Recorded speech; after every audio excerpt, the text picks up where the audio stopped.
é exatamente aquilo que eu tinha dito antes. A única forma de nós fazermos investimento, a gente fala de escola, a gente está a falar de questões materiais que exigem dinheiro, exigem investimento. Como eu disse, uma das questões, desde que nós introduzimos o Sistema Nacional de Educação em 1984, passam quase 40 anos, basicamente a situação da educação deteriorou-se. E recebemos vários investimentos, vários apoios, vários projetos concretos com dinheiro para a educação. Mas a situação deteriorou-se. Então, acho que chegou o momento, de fato, de sermos nós, moçambicanos, a começarmos a pensar primeiro, que tipo de educação nós queremos, mas também sermos nós, moçambicanos, a financiar a nossa própria educação. Então, nas prioridades que eu disse que nós temos que definir o que este país precisa, se nós definirmos que a educação, de fato, é prioritária, logicamente tem que começar com o orçamento que nós aprovamos na Assembleia da República. Isso significa que nós temos que aprovar um orçamento que está de acordo com aquilo que são as necessidades que já são conhecidas há muitos anos. Nós já conhecemos essas necessidades, então é preciso termos um orçamento que esteja adequado para albergar, pelo menos no ensino primário, as 3 milhões de crianças que anualmente ficam fora do ensino. Temos que ter investimento para tal, fazermos e construirmos escolas, não salas de aulas, para albergar isto. 2, logicamente, que a questão dos professores, porque a escola em si, quer dizer, a escola é um edifício, são paredes, mas a escola em si não faz educação. O que faz educação, concretamente, é o professor. Então, nós temos que ter investimento no professor. Uma das questões também que nós, neste momento, temos dificuldades imensas, é que os que têm melhor dom para ensinar, os que têm melhor dom pedagógico, acabam indo todos para o setor privado por causa da falta de incentivos que se dão no ensino público. Uma das coisas é preciso agora começar a priorizar o professor como um fator essencial e fundamental para o desenvolvimento social e, por que não, até para o desenvolvimento económico. O que podemos fazer em relação a isso? As necessidades dos professores estão identificadas, são vários cadernos reivindicativos que andam por aqui. Uma das questões também, eu acho que chegou o momento de darmos, de fato, criarmos o estatuto do professor. Começarmos por aí. É verdade que um estatuto não resolve tudo. Vão dizer que os médicos também têm estatuto, mas têm problemas. Mas é uma base a partir da qual nós depois começamos a dar os passos seguintes. Precisa darmos o estatuto do professor. É preciso priorizar o ensino primário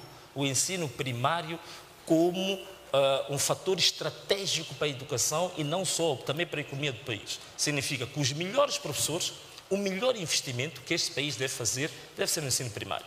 Tanto investimento físico, instalações, infraestruturas, como os melhores professores, os melhores salários, os melhores incentivos para o ensino primário. Nós temos incentivos vários. Por exemplo, no Estado, se você sai de um distrito, vai para outro, tem um subsídio de deslocação ou de isolamento. Nós também temos que dar um subsídio específico aos professores para a área fundamental da educação, que é o ensino primário. Então, incentivarmos e termos os bons e que têm dom de ensinar, que muitos deles até estão no setor privado, que tenham incentivos suficientes para deixarem o setor privado e irem para o setor público na educação.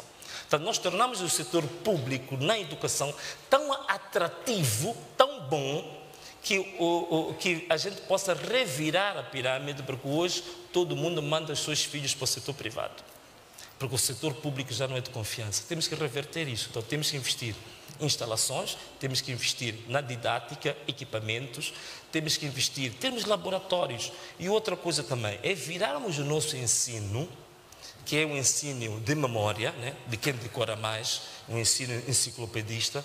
Hoje temos que passar a ter um ensino que tenha relevância no mercado. Olha, há um estudo que foi feito por uma organização chamada SACMEC. SACMEC é uma organização da África Austral que faz monitoramento da qualidade da aprendizagem.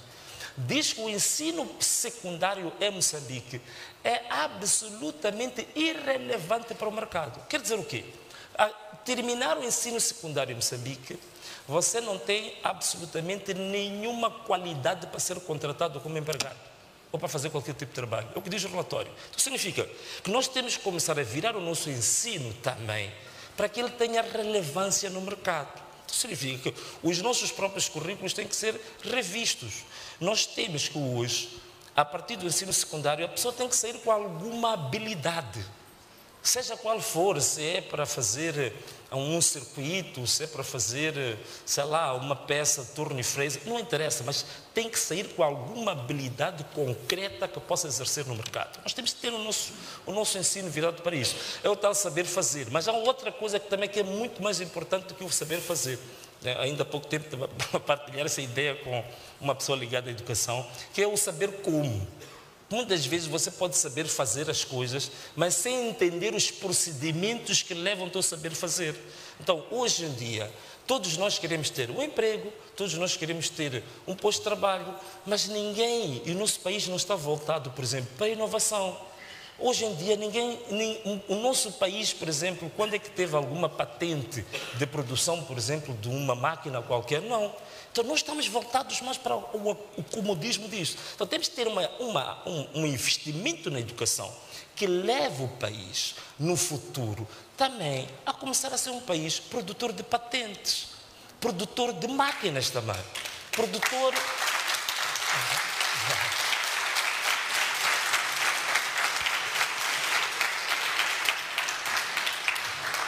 E isso não é utopia, isso é possível, porque nós temos exemplos concretos aqui em Moçambique disso. Ainda há pouco tempo houve uma televisão que mostrou aí umas inovações interessantes de um jovem que faz um circuito integrado que produz energia elétrica para a casa dele e para o vizinho.